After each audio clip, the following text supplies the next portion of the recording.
Hello YouTube, RC Reviews 1042 here, and today we're bringing you a setup video of the Spektrum AR635 AS3X enabled 6-channel sport receiver. This receiver is compatible with all Spektrum DSMX and DSM2 transmitters, and it is not compatible with the DS6. Notice it's compatible with the DS6i, only not the DX6. Okay. So, our setup is as follows. We have an E-Flite Park 480 910 kV brushless outrunner motor. Over here, we have an E-Flite 40 amp ESC. We have we have 4 E-Flite high performance digital servos. 2 right here. This one is for the rudder. This one's for the elevators. And there's 2 in the ailerons underneath the wings, which you can't see right now. And we're going to be using a Park Zone 11.1 2200 milliamp hour battery. And so let us begin. Okay. First, what you want to do is plug first, to set up your receiver in the plane, the best place to put the receiver is on the pivot point of the plane, which would be where the center of gravity is. Notice the center of the gravity for the leader, which is what we're using, E-Flite Leader 480, is this tube right here. This is where I put my receiver. It's the closest possible spot to the center of gravity. Be very precise when you're placing in the receiver. It has to be exactly parallel with the plane, as you see with all my markings. 90 degrees. Has to be 90 degrees. Not 91, not 92, 90 degrees. And also, make sure that the receiver will not flop around during flight, or your plane will crash. Okay?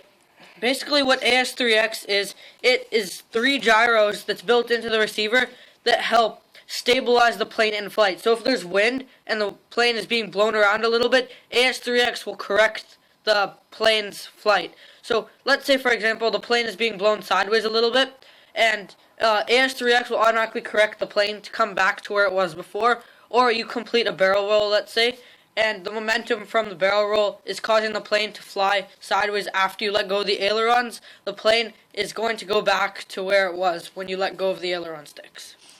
So first, what you're going to want to do is place it down and make sure it's stuck there. So I put 2 wood planks and it fits right into there and it's tight. And it's not going to move around or anything. So you want to have that set up first. Tight. And I'm also going to put tape over it just to keep it down. Second, plug in all your controls. The ailerons, rudder, elevator, and throttle. Next. And any auxiliaries if you do. On this particular plane we have no auxiliaries, but... Next, plug in your blind plug. I'm actually going to take it out, plug it in. Plug in the blind plug. Set it back in there. Make sure it's where it's supposed to be when you're binding it. As usual, plug in the battery. Remote. No. Let the receiver start flashing. As you can see, it's blinking really fast. Then, as usual, just a regular bind. Hold the bind plug, switch on your radio. Make sure to select a open model. And you'll see the gain lights start blinking once it is binded, and you hear the beep beep. Let go of the bind thing, and it should be all connected.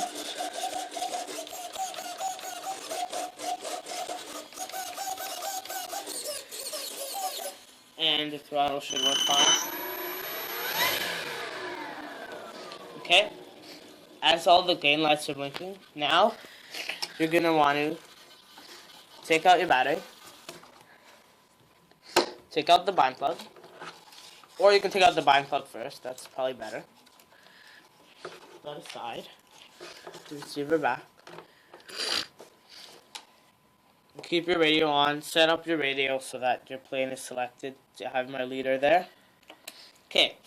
Now, depending if you're right here, we're using a computerized remote. Here we're using a computerized remote, which a computerized remote is capable of 125% throw at least. Note that. Okay? depending if your plane is a sport plane or a 3D plane, you're going to do this differently. For a sport plane, you're going to bind it if you're with your throttle at halfway and your elevator down and aileron right. You're going to bind it like that. If you're doing sport, throttle is going to stay half and your controllers are going to go like that. Elevator up, aileron left. And hold it like that. You hold it like that. And plug in your battery.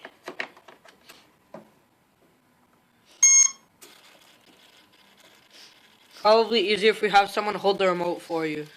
And you'll see the gain light start flashing, and it will start flashing like that.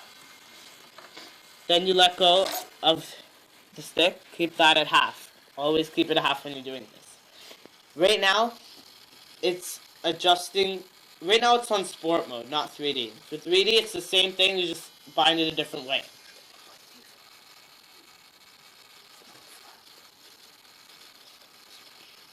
So for now, just make your plane flat. It's not a big deal, but it might help. And right now, these are your gains.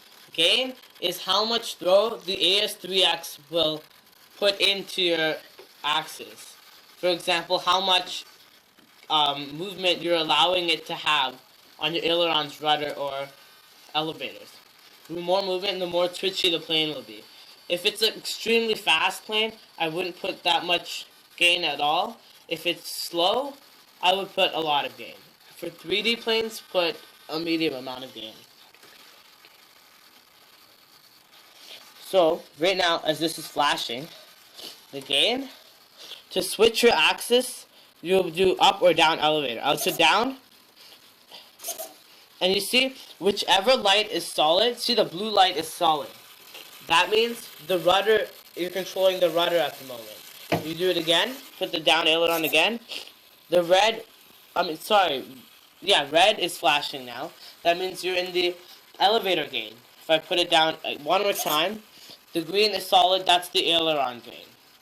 So in order to adjust your gain, you use the ailerons. If your receiver servo pins are pointing to the back of the plane, you'll want your gain to be negative. If they're pointing towards the front of the plane, you want it to be positive. Negative, you turn to the right and you keep going. Positive, you go to the left and you keep going. Once you get to 0, the red light, or whichever light is flashing fast, will stop flashing, and that will indicate you're at 0. And the more you move, the more gain you'll have. Then, you set up the next one, the next one, the next one, and you keep going with changing your gain. And by gain, he means if you have more gain, AS3X has more control over the flight of your airplane. And if you have less gain, it's more manual, and there's less auto correction. Remember, right is down, so going to the negative, and left is positive. I put my plane right now around -5 gain for all my axes as my pins are pointing backwards. And I'm going to demonstrate that. I'm going to make my gain 0 right now. So I'm going to put it all the way to negative. I'm going to go 1, 2, 3, 4, 5, 6, 7, 8, 9, 10. Notice the red light switched off. That indicates I'm at 0. There's 10 gains each way. Now, I'm going to go -5 because that's how much I want. 1, 2, 3, 4, 5. That's set for that. Next one. I'm going to go all the way negative or all the way positive. It doesn't matter. Go back. 1, 2, 3, 4, 5, 6, 7, 8, 9, 10. Shuts off because it's at 0. I'm going to go -5. 1, 2, 3, 4, 5. Same with the next one.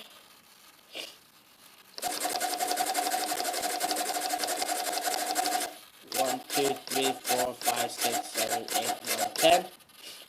1, 2, 3, 4, 5.